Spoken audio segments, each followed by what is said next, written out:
حسبي ربي جل الله ما في قلبي غير الله نور محمد صلى الله لا إله إلا الله. Assalamualaikum warahmatullahi wabarakatuh. Mohon maaf, tanya Kiai, apa yang dimaksud dengan ekonomi Islam? Ya, begini, yang dikatakan ekonomi Islam ini mungkin banyak teman kamu yang kuliah ambil prodi itu kan. Itu perlu diketahui apa ekonomi itu dulu. Ekonomi itu sesuatu yang memenuhi kebutuhan kita sehari-hari. Baik itu papan, sandang, dan pangan.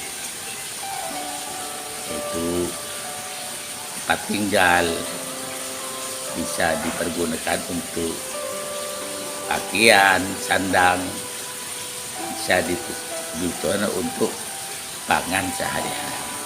Itu namanya ekonomi. Islam ya Islam. Jadi sebenarnya di pondok pesantren itu sudah lama kamu-kamu sekalian mulai ibtidaiyah kelas 5, 6 apalagi sampai sanawiyah itu sudah diajarin ekonomi Islam. Contohnya di sektor pertanian, kamu tentu menemukan bab yang namanya mukhabarah, muzara'ah. Di pertanian, kata orang dikatakan bagi hasil di pertanian. Itu diatur di dalam Islam. Selama itu diatur dalam Islam, itu namanya ekonomi yang sesuai dengan peraturan Islam. Ya, termasuk itu akad musakot. Musakot itu hasilnya kan siraman dan merawat pepohonan yang hasilnya nanti itu dibagi antara malik yang punya dan antara amil orang yang mengerjakan. Kan sudah diterangkan itu di bab-bab yang kamu ngaji itu. Saya terangkan bahwa sebenarnya di dalam seperti musakot, di mukhabarah, muzara'ah itu sebenarnya mengandung gharar, tidak jelas. Tapi itu dibolehkan oleh syarak wa inna ma ubiha bil hajah, karena kebutuhan. Wal hajatu tanzilu manzilatan darurah atau wal hajatu tunazzalu munazzalatan darurah. Kebutuhan itu menempati hal yang memaksa, yang darurat. Maka itu dibolehkan. Itu hasilnya bisa menjadi kebutuhan kita, dijual untuk bikin rumah, untuk beli pakaian, dan bisa dimakan. Itu namanya ekonomi Islam karena diatur oleh Islam.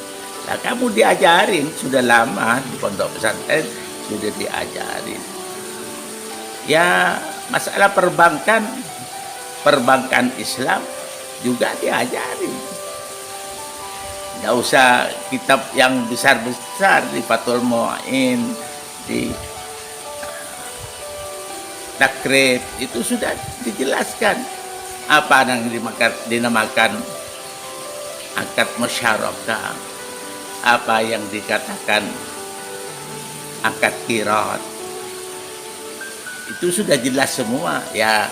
Yang diatur sesuai dengan itu apa yang dikatakan al-qardu, hutang piutang, yang diatur oleh dalam kitab itu, dalam Islam adalah hasilnya dikatakan ekonomi Islam.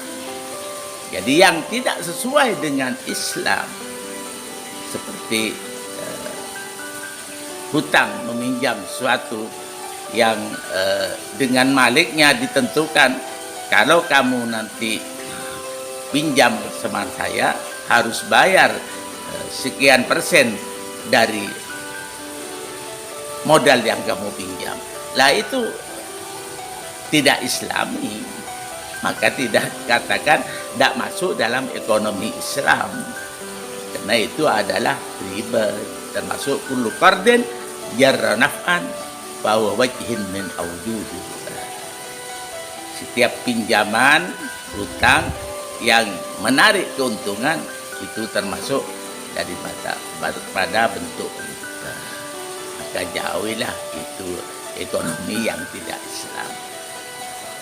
Jadi ya bab muraat itu dijelaskan bagaimana yang dikatakan muraat yang sah dan yang tidak sah. Jadi kalau gharar di dalam Islam itu tidak